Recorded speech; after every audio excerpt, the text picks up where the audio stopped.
সালাতে দোয়া কবুল হয়। সালাতে দোয়া কবুলের তিন জায়গা।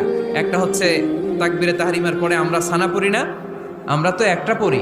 আল্লাহর হাবিব সুন্নাহ এবং নফল নামাজে আরো পড়তেন সানা, ওই দোয়া কবুল হয়। দুই নম্বর জায়গা সালাতে সেজদায় পড়ে দোয়া করলে কবুল হয়। আকরাবু মা ইয়াকুনুল আবদু মির রাব্বিহি ওয়া হুয়া সাজিদ ফাকসিরু ফীহি দুআ। বান্দা যখন সেজদায় লুটিয়ে পড়ে, বান্দা আল্লাহর সবচেয়ে কাছে চলে যায়। কিন্তু বিশ্বনবী বলে, সেজদাটা তোমার রবের কুদরতি পায়ের উপরে পড়েছে। সেজদায় পড়ে দোয়া করেন। সালাম ফিরানোর আগে বিশ্বনবী দোয়া করতেন, লা ইউসাল্লিমান্না আহাদুকুম হাত্তা ইয়াতাআওয়াযা মিন আরবা'a।